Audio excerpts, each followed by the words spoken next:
오늘 저와 여러분 모두는 예배드리러 이 자리에 나오셨습니다. 모든 크리스찬들이 자석에 끌린 듯이 주일마다 교회에 와서 예배를 드리고 있습니다.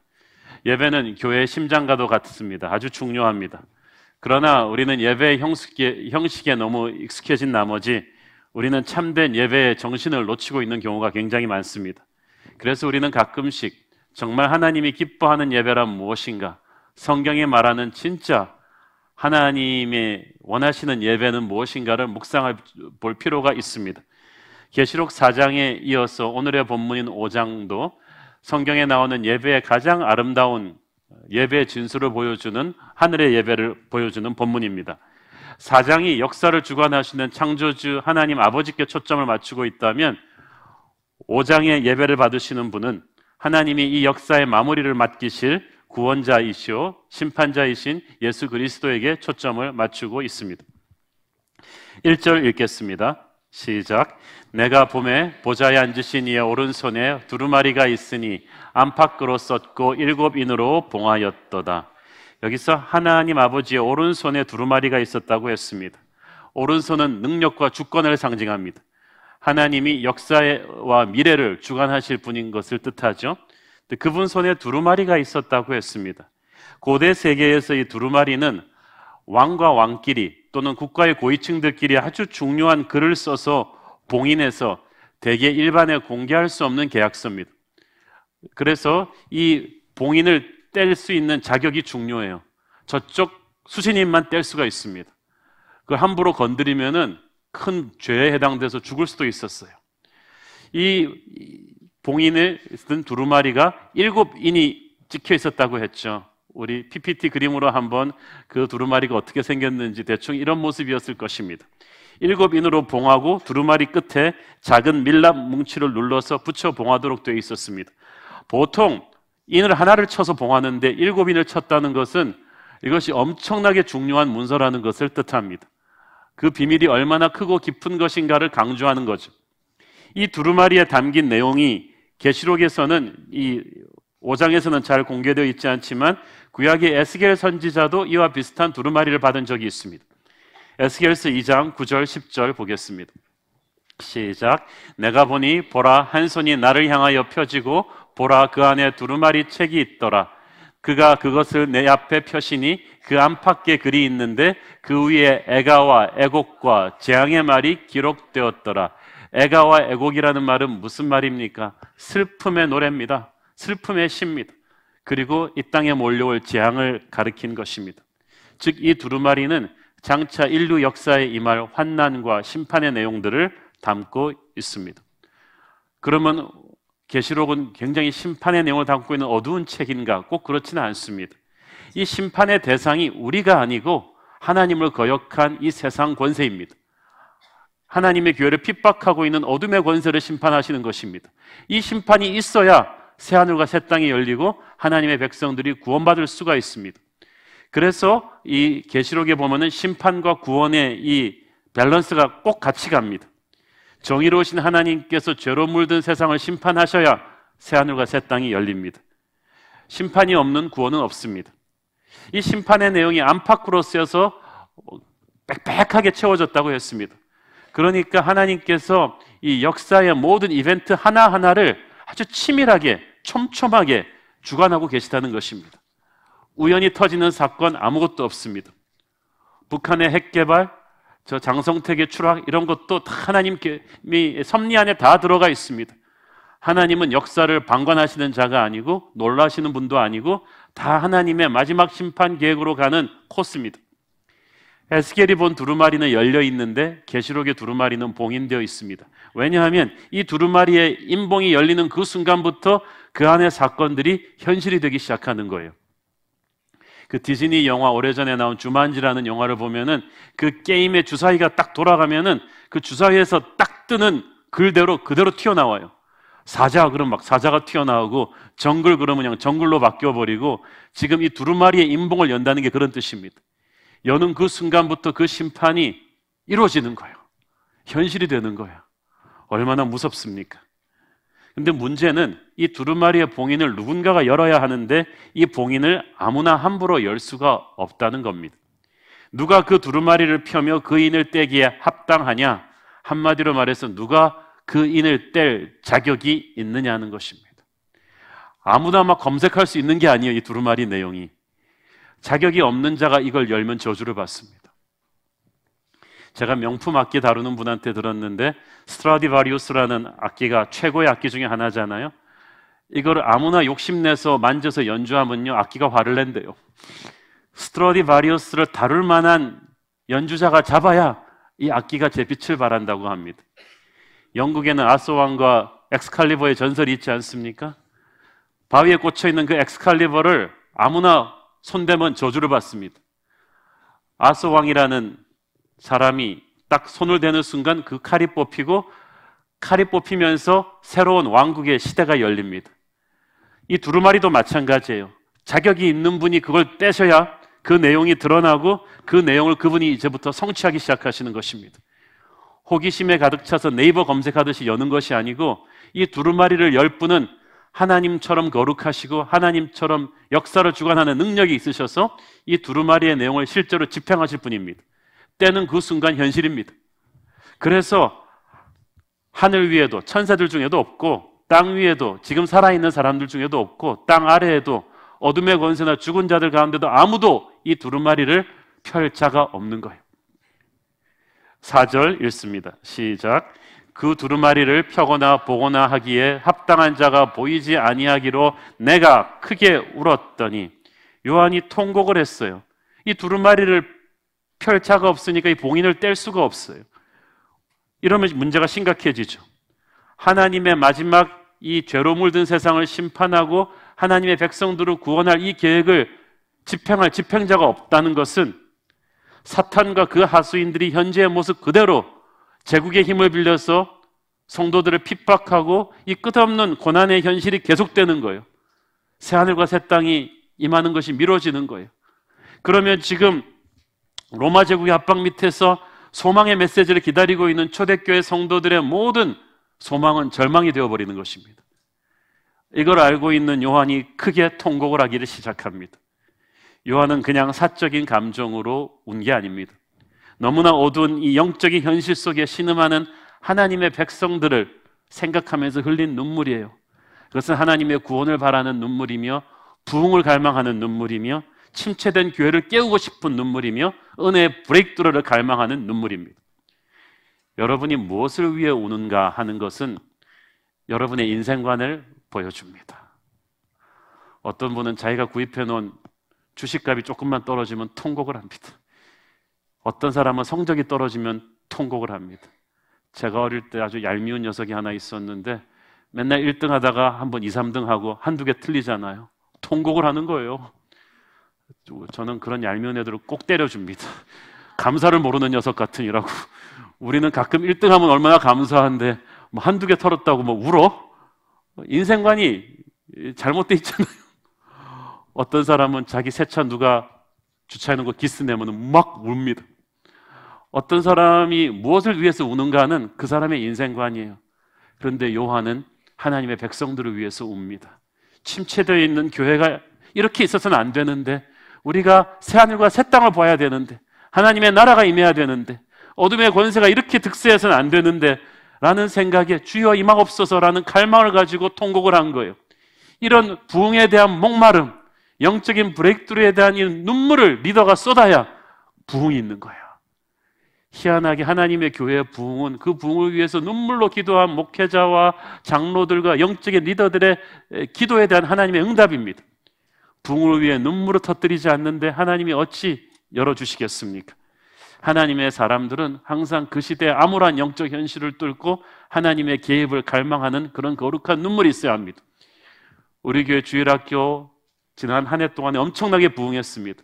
그것은 주일학생들을 끌어안고 기도한 수많은 선생님들과 교육자들의 기도가 있었을 거예요. 그렇지 않고는 그런 부흥이 올 수가 없습니다. 요한은 이 두루마리 봉인을 뗄 자가 없는 것에 대해 통곡을 합니다. 5절을 읽습니다. 시작. 장로 중에 한 사람이 내게 말하되 울지 말라.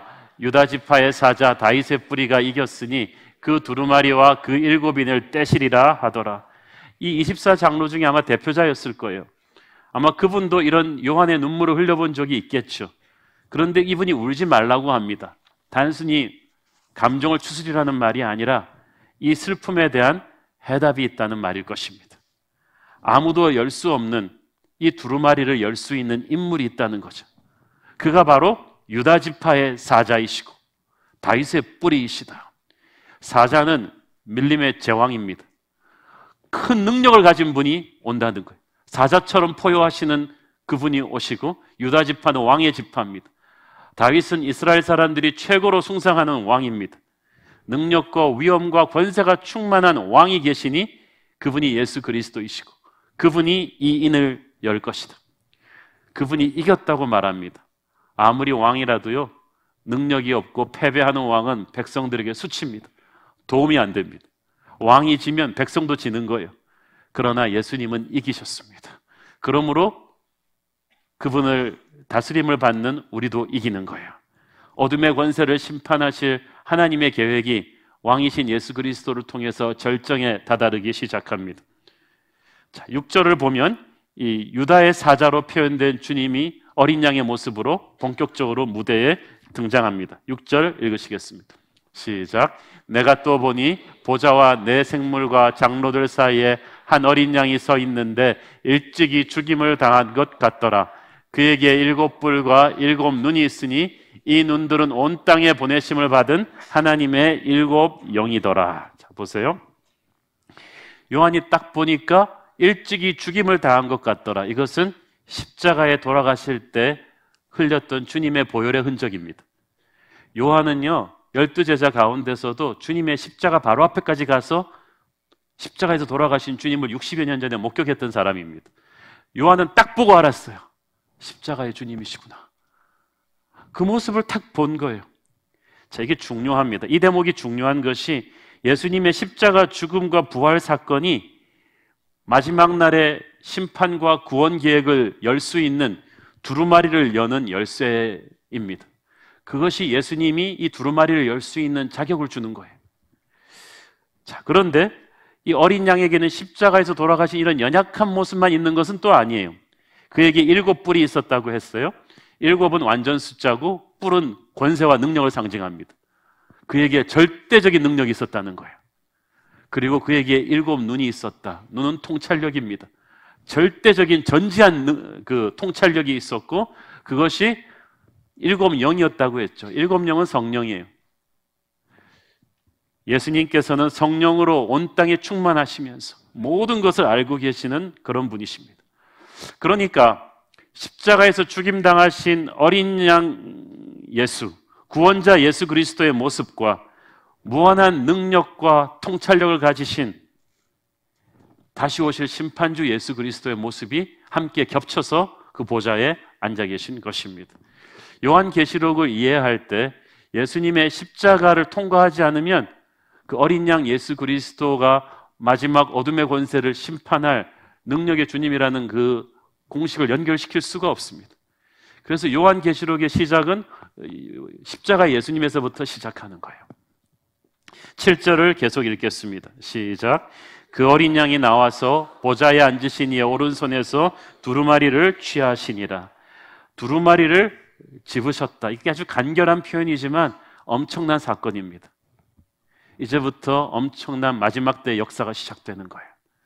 어린 양의 대관식인데 형식적인 대관식이 아니라 이 두루마리를 잡으시는 그 순간부터 하늘 아버지께서 실제 인류 역사를 마무리할 능력과 권세를 부여하시는 거예요.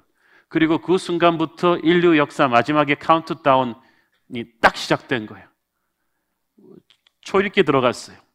이 시간부터 예수님이 두루마리의 인봉을 하나하나 떼시면서 모든 심판의 사건들과 인류 마지막의 사건들이 폭풍처럼 일어나게 되는 것입니다.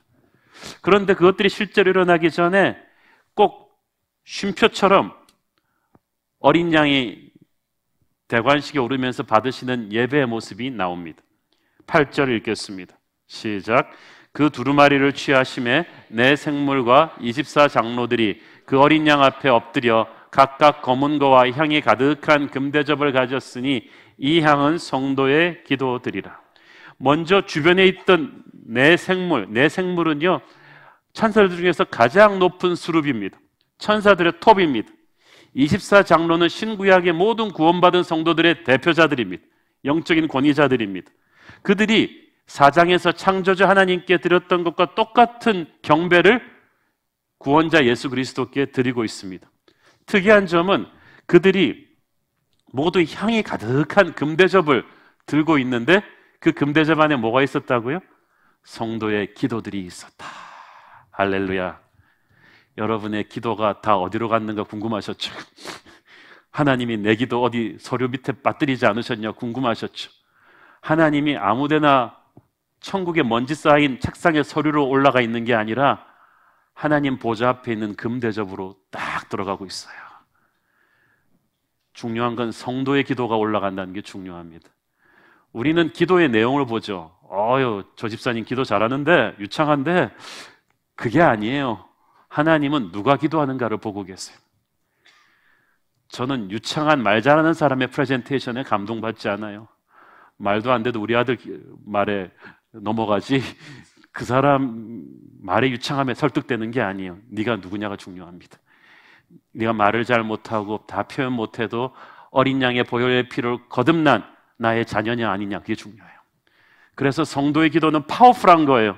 하나님이 달콤하게 받으시는 천국의 향기와도 같습니다. 하나님이 좋은데 향기를 받으시는 거예요. 그래서 여러분이 아무리 짧게 기도해도 하나님은 그걸 향기롭게 받으세요. 우리 아이가 전화하면은 10대쯤 되면 애들이 무뚝뚝하잖아요. 짧게 전화해도 전화했다는 사실만으로 부모는 감동을 하듯이 짧게 기도해도 성도의 기도는 하나님에게 감동을 줍니다. 예수 그리스도께서 두루마리 봉인을 떼고 왕위에 오르시자마자 첫 번째 일어나는 사건이 그동안 쌓여왔던 모든 성도들의 눈물 섞인 기도가 풀어지는 거예요. 하나님께서 여러분의 기도를 여러분 원하는 때에 원하는 방법으로 당장 응답하지 않으셨다고 해도 실망하지 마십시오. 천국의 금대접에 간직해 두셨다가 어느 날 상상을 초월하는 방법으로 응답하실 거예요. 그러니까 인내하셔야 돼요. 특별히 당시 요한계시록을 듣고 있는 로마 제국의 핍박 아래 살면서 언제 하나님의 나라가 우리에게 임할까 하면서 인내하고 있는 당시 초대교회 성도들에게 이것은 복음입니다. 성경은 그래서 쉬지 말고 기도하라고 했어요. 여러분이 하나님의 마음을 이해하고 하늘의 능력을 다운로드하려면 단 한순간도 기도의 줄을 놓으면 안 됩니다. 특히 고난당하는 성도들의 기도를 당시 초대교회 성도들의 기도처럼 하나님은 너무나 귀하게 여기고 계십니다. 고난 속에서 하나님은 우리가 불평하지 말고 잡념에 빠지지 말고 우울해지지 말고 결사적으로 기도하라고 하십니다. 그것이 예배의 심장과도 같아요. 야고보서 5장 13절 시작. 너희 중에 고난당하는 자가 있느냐? 그는 기도할 것이요 즐거워하는 자가 있느냐? 그는 찬송할지니라. 그 예배에 뭐가 있어야 돼요? 기도와 찬송이 막 쌍두마차처럼 있어야 되는 거죠. 양펀치처럼 나오는 거예요. 여러분이 예배 드릴 때 정말 중요하게 드리는 제물은 기도입니다. 그래서 평소에 기도를 많이 한 사람이 주일에 예배할 땐 달라요. 저는 여러분이 교회에 예배하러 오시면서 그냥 졸린 눈을 부비면서 오지 마시고 차에서 운전하면서라도 교회까지 기도하시길 바랍니다. 그날 그 예배가 달라질 거예요. 우리 교회에서 많이 이렇게 보이지 않기 때문에 간과되고 있는 사역이 우리 중보기도 팀이죠. 예배를 위해서 중보기도하는 이 중보기도 팀의 기도가 얼마나 중요한지 모르겠어요. 그 기도가 예배를 분산시키는 모든 어둠의 권세들의 공격을 막고 설교자와 찬양대의 설교와 찬양에 불을 달아주면서 이 공간 안에 벌써 하나님의 임재가 가득하게 준비하는 것입니다. 저는 여러분이 항상 하나님께 향기로운 기도의 제물을 드릴 수 있게 되기를 축원합니다. 9절 계속해서 읽습니다. 시작. 그들이 새 노래를 불러 이르되 두루마리를 가지시고 그 인봉을 떼기에 합당하시도다. 일찍이 죽임을 당하사 각 족속과 방언과 백성과 나라 가운데서 사람들을 피로 사서 하나님께 드리시고 십자가에서 돌아가신 주님께서 그 피값으로 우리들을 사셨다고 했어요. 우리의 죄는요 그냥 없어지는 게 아닙니다. 우리는 공짜로 받지만 하나님은 대가를 치르셨어요. 우리의 죄가 얼마나 무서우냐, 예수의 피값이 아니면 해결을 안 될 정도로 죄가 무섭습니다. 주님께서 그 값을 치르시고 우리를 사셔서 하나님께 드리셨어요. 하나님은 그렇게 어린 양의 피로 거룩해진 우리들에게 맡기실 사명이 있으셨어요. 여기서 중요한 것이 구원받은 자의 사명, 구원의 목적입니다. 천국에 가는 것이 구원의 절대 목적 아닙니다. 1차 목적이지 절대 목적 아닙니다. 절대 목적이었다면 예수 믿자마자 여러분 다 죽였을 것입니다. 그렇지 않고서야 이 죄 많은 세상에서 왜 우리를 하루라도 더 살게 하시겠어요? 그러나 구원받고 살려두시는 날짜만큼은 우리에게 맡기실 사명이 있기 때문입니다. 그래서 우리는 십자가의 주님 앞에 나 같은 죄인 살리신 이 벌레 같은 날 위에를 부르면서 애통해하는 것은 필요하지만 거기 계속 머물러 있으면 안 됩니다. 그러면 교회는 초상집이 됩니다. 우리는 거기 십자가를 통과하지만 머물러 있는 자가 아니고 십자가 너머의 부활을 바라보고 그 부활하신 주님이 우리에게 어떤 사명으로 이 땅을 살아가기를 원하셨는가, 왜 나 같은 죄인을 구원하시고 살려두셨는가를 묵상해야 됩니다. 구원의 목적 10절 읽겠습니다. 시작. 그들로 우리 하나님 앞에서 나라와 제사장들을 삼으셨으니 그들이 땅에서 왕노릇하리로다 하더라. 계시록 1장에서도 나왔죠. 먼저 우리를 나라로 삼으시기 위해서, 둘째 우리를 제사장으로 삼으시기 위해서, 셋째 우리를 땅에서 왕노릇하게 하시기 위해서. 1장에서 짚었던 포인트를 여기서 다시 한번 복습합니다. 첫째, 우리를 나라로 삼으신다. 예수님께서는 나의 나라는 이 땅에 속한 것이 아니라고 하셨습니다. 제자들은 계속해서 주님이 오시면은 로마를 몰아내고 새로운 예수 정권을 이 땅에 세울 줄 알았어요. 예수님이 대통령 하시고 12제자는 내각의 장관들 하나씩 할 줄 알았어요. 그러나 주님은 그런 주권과 영토와 그런 국민의 이 땅의 제국의 개념이 아니라고 하셨어요. 우리의 나라는 로마가 아니라 하나님의 나라라고 하셨습니다. 하나님의 나라는 하나님의 백성들이 하나님의 다스림을 받습니다. 그렇기 때문에 눈에 보이는 로마의 황제를 보고 나의 주, 나의 하나님이라고 부르지 말라고 하셨습니다. 로마에서 출세하는 것에 그렇게 목숨 걸지 말라고 하셨습니다. 우리가 진짜 조국은 하늘나라이고 우리의 진짜 임금은 잔인한 로마 황제와는 차원이 다른 선하고 아름다운 예수 그리스도이심을 알기를 원하십니다. 성경에서 하나님의 나라는 어떤 지리적인 공간이 아니라 독도는 우리 땅 이렇게 하면서 우리 영토의 개념이 아니라 하나님의 통치, 하나님의 다스림을 의미합니다. 그래서 하나님의 다스림을 받는 크리스찬이 밟는 땅마다, 들어가는 직장마다, 가는 곳마다, 들어가는 분야마다 하나님의 나라가 그곳으로 확장되는 거예요. 대표팀이 다른 나라 축구팀과 축구에서 지면 선수들이 졌다고 그러지 않고 한국이 졌다고 합니다. 대표성이에요. 마찬가지로 주님께서 구원하시고 세상 속으로 들여보내신 우리가 곧 하나님의 나라예요. 그래서 여러분이 중국으로 출장 가면 하나님의 나라가 그곳에 임하기 시작하시는 거예요. 여러분이 탤런트 시험 쳐가지고 만약에 MBC에 탤런트로 입사했다고 하면 MBC에 하나님의 나라가 임하기 시작하는 것입니다. 여러분이 어떤 동네에 이사를 가면, 어떤 학교에 입학을 하면, 어느 대학교에 입학을 하면 그 대학교에 하나님의 나라가 임하기 시작하는 거예요.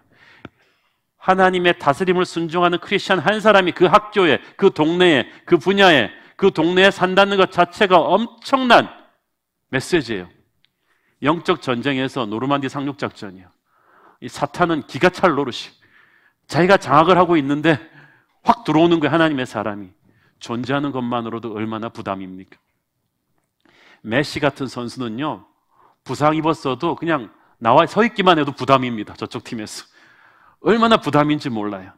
그래서 세상 권세 잡은 어둠의 권세들은요, 하나님의 백성들이 교회 밖에 나가서 어디에 있든지 싫습니다. 그냥 여러분이 어느 직장에 들어가도 싫어요. 왜냐하면 하나님의 나라가 임한 것이니까. 그래서 싫으니까 영적으로 공격합니다. 그래서 정상적인 크리스찬이라면 삶 자체가 영적인 전쟁이 될 수밖에 없습니다. 크리스찬은 그래서 여러분이 어디를 가든지 관광객이 아니라 군인이에요. 유람선이 아니라 교회는 군함인 거예요. 각오해야 됩니다. 그래서 제가 드린 말씀이 있죠. 왕따는 왕 대신 주님을 따르는 자들이다. 세상 속에서 하나님의 백성으로 존재한다는 것 자체가 왕따당할 각오를 하는 것입니다. 세상에 왕따하면 씩 웃으십시오. 아, 내가 하나님의 백성 맞구나. 내가 하나님의 백성이 아니면 사탄이 그렇게 나를 몰아붙이지 않아요. 우리를 나라 삼으신 예수님께서는 둘째 우리를 제사장 삼으십니다. 구약시대 때는 우리의 죄로 인해서 우리는 하나님께 직접 나가 예배드릴 수가 없었어요. 그래서 제사장이라는 중보자를 통해서 예배할 수 있었습니다. 그러나 주님께서 우리를 위해 돌아가신 뒤에는 그 담이 허물어지고 우리는 다이렉트로 주님을 예배하는 왕같은 제사장이 되었습니다. 제사장의 잡은 백성을 위해 중보하는 예배자입니다. 하나님이 우리를 제사장 삼으셨다는 것은 우리를 보내는 그 지역에서 우리가 그 지역, 그 사람들을 위한 예배하는 중보자가 되기를 원하시는 거예요. 여러분이 집안에서 처음 예수 믿는 사람이다. 그러면 여러분은 여러분 가문의 제사장이 되셔야 돼요. 여러분이 그 회사에 있다는 것은 그 회사를 위한 영적인 중보자가 되는 거예요. 그래서 제가 아는 전문 경영인 한 분은 그 회사 CEO로 취임한 다음에 직원이 300명인데 수첩을 놓고 아침마다 가서 손 얹고 중보기도 하는 거예요. 한 1시간 걸린대요. 그래서 1시간 일찍 출근을 하세요. 영적인 제사장이라는 걸 아는 거죠. 이 예수의 보혈로 거듭난 하나님의 자녀들이 드리는 이 제사장으로서의 영적인 예배가 너무나 중요합니다. 그 사람이 있느냐 없느냐에 따라서 그곳에 임할 하나님의 진노를 맡고 있는 거예요. 소돔과 고모라에는 그런 영적인 제사장 10명이 없어서 수십만의 인구가 전멸을 합니다. 그래서 한 사람의 고독한 예배, 고독한 기도 모임, 회사를 위해서 기도하는 모임, 이런 것들이 굉장히 중요한 거예요. 자부심을 가지십시오. 여러분으로 인해서 세상의 죄의 물결과 심판이 지금 홀드되고 있는 거예요. 반대로 이 사명을 우리가 제대로 감당하지 못하면 영적인 제사장이면서도 우리가 있는 가정을 위해서 기도하지 않고, 우리가 있는 회사를 위해서 기도하지 않고, 우리가 사는 나라를 위해서 기도하지 않으면 세상이 걷잡을 수 없는 타락과 혼란과 파멸의 길을 가게 됩니다. 나라가 망하는 것은 정치 경제가 잘못해서가 아니라 그 땅에 제사장으로 세우신 성도들이 타락했기 때문입니다. 기도하지 않고 세상과 똑같이 가십했기 때문이에요. 교회가 국민들의 양심과 도덕을 선도할 능력을 잃어버렸기 때문에 세상은 심판의 바다로 침몰해가는 것입니다. 미국이 저렇게 세계 최강대국으로서의 위상을 잃고 추락하는 것은 오바마가 정치 잘못해서가 아닙니다. 미국 교회가 타락했기 때문입니다. 독일의 히틀러 같은 인물이 나온 것은 독일이 정치 잘못해서가 아니라 19세기 독일 교회가 타락했기 때문입니다. 한국의 정치 경제의 문제에 해법을 쥐고 있는 것은 교회입니다. 한국 교회가 나라를 위한 제사장으로서의 기도의 자리로 돌아와야 합니다. 그것을 회복해야 이 나라가 바로 서는 거예요. 셋째로, 구원하신 우리를 땅에서 왕노릇하게 하실 것이다. 우리가 태초에 하나님이 우리를 이 땅을 다스릴 만물의 영장, 왕으로서의 권세를 주셨는데 우리가 죄에 무너지면서 왕권을 잃어버렸어요. 우리가 말해도 권위가 서질 않아요. 우리는 세상과 그때부터 싸우게 된 거예요. 만물을 다스리지 못하게 됐는데 어린 양 예수 그리스도의 피로 구원받으면서 잃어버렸던 우리의 권위를 회복시켜 주셨습니다. 그래서 하나님의 자녀는 나사렛 예수 이름으로 선포하고 기도하면 귀신이 떠나는 권위가 벌써부터 있어요. 권세가 있어요. 심판이 끝난 뒤 세워지는 새하늘과 새 땅에는 이 권세가 완전해질 거예요. 그때는 우리는 주님과 함께 영원히 왕노릇하게 될 것입니다. 이 얼마나 영광스러운 것입니까? 베드로전서 2장 9절 같이 읽겠습니다. 시작. 그러나 너희는 택하신 족속이요 왕같은 제사장들이요 거룩한 나라요 그의 소유가 된 백성이니 이는 너희를 어두운 데서 불러내어 그의 기이한 빛에 들어가게 하시니에 아름다운 덕을 선포하게 하려 하심이라. 여러분, 이 말씀을 듣는 계시록의 말씀과 똑같은 이 베드로전서의 말씀을 듣는 초대교회 성도들의 심정이 어땠을까요? 이때 초대교회 성도들은 지금 자존감이 바닥을 기고 있습니다.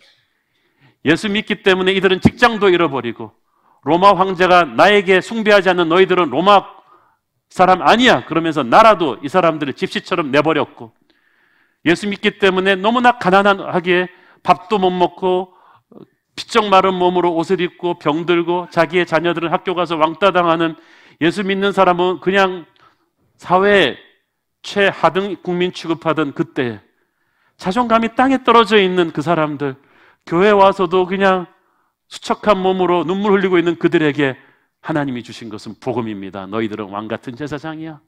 거룩한 나라야. 나의 소유가 된 백성이야. 너희들은 기죽지 마라. 나의 아름다운 덕을 선전하면서 자랑스럽게 어깨를 펴고 살아. 이거예요. 오늘날은 어떻습니까? 오늘날 한국 교회 성도들에게 주는 말씀이기도 합니다. 우리는 예수 믿기 때문에 경제적인 불이익, 정치적인 불이익을 당하지는 않지만 지금 우리는 전무후무한 안티 기독교 분위기의 세상 속에 살고 있습니다. 예수 믿는다고 하면은 세상 사람들이 막 공격하고 핍박하는 그런 시대에 살고 있습니다. 그러나 여러분, 위축되지 마십시오. 물론 빌미를 제공한 한국교회 부끄러운 크리스천 교회들의 모습이 있었습니다. 그러나 어글리 코리안이 있다고 해서 코리아 자체가 문제가 될 수는 없듯이 하나님의 말씀대로 살지 못한 크리스천 교회들이 있다고 해서 그리스도가 잘못된 것은 아닙니다. 여러분은 그래서 세상 앞에서 우리가 다시 한번 회개할 것은 하나님 앞에서 하지만 위축되지 마십시오. 우리가 잘못한 거지 그리스도가 잘못된 거 아닙니다. 하나님의 교회가 잘못된 거 아닙니다. 저는 한국 교회가 하나님 앞에서 회개하고 각성할지언정 세상 앞에서 다시 한번 권위와 자신감을 회복하기를 바랍니다. 핍박당할지라도 예수 믿는 사람임을 당당히 밝히면서 그렇게 복음을 전하며 살아가는 아름다운 권위가 하늘의 예배를 경험한 사람에게는 흘러나올 것입니다. 11절을 보십시오. 시작. 내가 또 보고 들음에 보좌와 생물들과 장로들을 둘러싼 많은 천사의 음성이 있으니 그 수가 만만이요 천천이라. 12절. 큰 음성으로 이르되 죽임을 당하신 어린 양은 능력과 부와 지혜와 힘과 존귀와 영광을 받기에 합당하시도다 하더라. 참, 한마디로 수를 셀 수 없을 만큼 하늘의 천사들이 많은, 천천히와 만만이녀는요 히브리 말로 말하는 수를 셀 수가 없다는 것이요, 그냥 거의 수억이 넘었을 거예요. 이들이 다 새 노래로 찬양하는데, 제가 로마 한인교회 가서 집회 본 적이 있어요. 오래전에. 제가 전 세계 한인교회들 제가 다녀봤지만 음악적으로 최고의 성가대는 로마 한인교회입니다. 왜냐? 거기에 성악하러 이태리로 유학 온 사람들이 3,000명이 넘어요. 그 성가대 오디션은요 거의 10대1, 20대1이에요. 그러니까 그 사람들이 한 80명 들어쳐서 쫙 부르면요, 물론 우리 성가대도 잘하지만 어쨌든 음악적으로 퍼펙트해요. 그 목사님은요 앉아서 밥 먹는데 90%를 자기 성가대 자랑만 하는 거지. 성가대가 너무 좋아요. 그런데 제가 생각해 봤어요. 야, 이 땅에서 음악 좀 한다 하는 사람들이 80명 부르는데도 이 정도인데, 천군 천사들은 절대 음감이죠, 그죠? 박자 안 틀리죠, 음정 안 틀리죠, 볼륨 스테레오 돌비 사운드 끝내주죠, 깨끗하죠. 이게 수억이 완벽한 음정과 박자로, 천사들은 한 사람 한 사람이 기본적으로 파바로티야. 부를 때 그 찬양이 얼마나 장엄할지 여러분 생각을 해보셨어요? 성가대 한번, 천국 성가대 한번 방문하고 와보시지 않으세요? 그런 감동이 있는 거예요. 그 찬송의 주제가 우리 죄를 속하려 죽임당하신 어린 양 예수 그리스도입니다. 그래서 그걸 딱 보는 순간에 수많은 찬송가들이 쏟아져 나온 거예요. 만입이 내게 있으면 그 입 다 가지고 그 은혜로운 사랑을 늘 찬송하겠네. 빛나고 높은 보좌와 그 위에 앉으신, 이런 찬송과 가사들이 다 어디서 나온 거예요? 계시록에서 나온 거예요. 이 천국의 찬양을 환상 속에서 꿈으로 핸델은 잠깐 보고 며칠 만에 그 장엄한 그 메시아 오라토리오를 써내려간 것입니다. 얼마나 놀랍습니까? 어린 양이 7인을 동안 두루마리를 취하시자마자 상황이 180도 바뀐 거예요. 요한의 슬픔과 불안감이 찬양의 예배로 바뀌어버려요. 그리고 이 찬양의 파도가 얼마나 엄청납니까? 8절, 10절을 보면 처음에는 보좌 앞에 네 생물, 가장 고귀한 천사들이 부르더니 그 다음에는 모든 신구약 성도들의 대표인 24장로가 찬양하고, 그 다음에는 보좌를 옹이하고 있는 천천만만의 천사들이 찬양을 하더니, 우리가 읽지 않은 13절을 보면은 하늘과 땅의 모든 피조물이 갑자기 찬양을 부르기 시작하는 거예요. 그러니까 마치 눈사태 같아요. 그냥 막 도미노처럼 메아리 같아요. 그러니까 가장 톱 그룹들, 그러니까 가장 높은 천사들, 가장 성도들의 대표자들, 천군 천사들이 찬양하기 시작하니까 이 찬양이 메아리처럼 파도처럼 쫙 번져나가는 거예요. 제가 이 천국 찬양의 파장을 보면서 느끼는 점, 영적 권위자들이 먼저 예배해야 되는구나. 우리가 먼저 혼과 마음을 쏟아서 찬양해야 되는구나. 이 말은 무슨 말이에요? 가정의 영적 권위자인 부모가 예배하고 찬양해야 되는 거예요. 그래야 아이들이 찬양과 예배를 배워요. 교회의 영적인 권위자인 목회자, 장로, 우리 팀장, 안수집사들은 예배를 위해 일하는 사람들이 아니라 우리 자신이 먼저 예배자가 되어야 합니다. 저는 계속 자신을 위해서 그렇게 기도하고 있습니다. 나는 예배의 순서인 설교를 담당하는 사람이 아니라 내가 예배자다. 예배에 녹아지는 사람이다. 그렇게 될 때 전 교회가, 목사, 장로가 제대로 예배하면 전 교회가 예배의 감격에 다 전염되게 될 것입니다. 마지막으로 여러분이 보고자 하는 포인트는 뭡니까? 일찍 죽임당하신 어린 양이 유다의 사자였다는 사실입니다. 요한은 분명히 유다의 사자, 다윗의 뿌리, 절대 왕권을 가진 분이 이 두루마리를 뗄 거라고 들었는데 정작 보좌에 보니까 죽임당하신 어린 양이 앉아 계셨어요. 어떻게 정글의 제왕인 사자의 모습이 이 연약한 죽임당하신 어린 양의 모습으로 서 있는 것일까? 왜냐하면 예수님께서 두루마리의 인을 떼시기에 합당하신 이유는 어린 양의 길을 지나서 사자가 되셨기 때문입니다. 이게 상반되는 게 아니라 필수 과정이에요.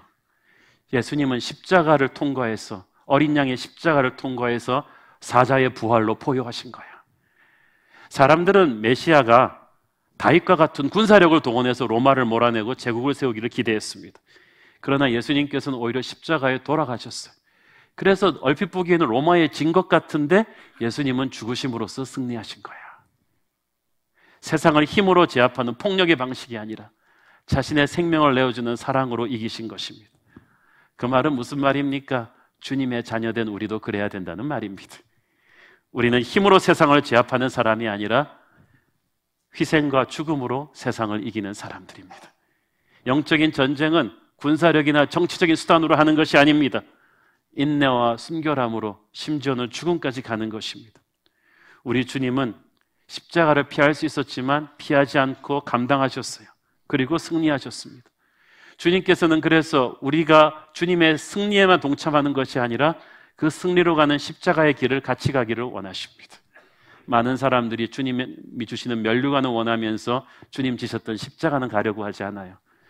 그러나 그것은 뿌리지 않고 추수하겠다는 것과 마찬가지입니다.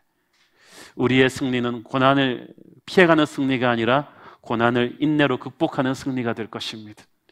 주님께서 그리스도의 고난을 통해서 우리의 구원을 완성해 내셨듯이 우리의 고난을 통해서도 하나님의 나라가 완성되어 가고 있을 거예요. 그러므로 여러분이 주님의 길을 가다가 고난받을 때 하나님이 여러분을 버렸다고 생각하지 마십시오. 오히려 이것이 주님의 심정이구나, 이것이 주님의 십자가구나, 얼마나 영광스러운 것인가를 확인할 수 있게 되기를 바랍니다. 우리는 주님과 같이 날마다 자기 십자가를 져야 합니다. 십자가에서 죽는 거, 지는 것 같지만 그게 이기는 거예요. 우리는 날마다 이 좁은 길을 선택하면서 예수 믿는 사람들입니다. 세상에서 일하면 돈과 명예와 칭찬을 받지만 주님 일 하다 보면 그런 거 없어요. 억울한 욕만 많이 들어요. 그렇지만 우리가 십자가의 주님을 생각하면서 그 길을 걸어가면 주님께서 많은 영적인 열매를 맺게 하실 것입니다. 주님을, 어린 양의 보좌를 제대로 예배한 사람은 그래서 사는 자세가 달라요. 고난 가운데서도 찬송하고, 고난을 통해서 억울한 욕을 먹고 힘들어도 묵묵히 하루하루를 주님의 십자가를 지고 가는 사람들이 될 것입니다. 그 십자가를 따라가야 부활이 있고 승리가 있습니다. 오늘 어린 양 예수 그리스도를 예배함으로써 세상이 주는 그 고난을 너끈히 이겨내는 영광스러운 크리스찬 되기를 축원합니다. 기도하겠습니다. 사랑하는 아버지, 은혜를 감사합니다. 오늘도 우리를 위해 죽임당하신 어린 양 예수 그리스도의 이름을 높여드립니다. 보좌에 앉으신 주님을 찬양합니다. 예수님의 이름으로 기도했습니다. 아멘.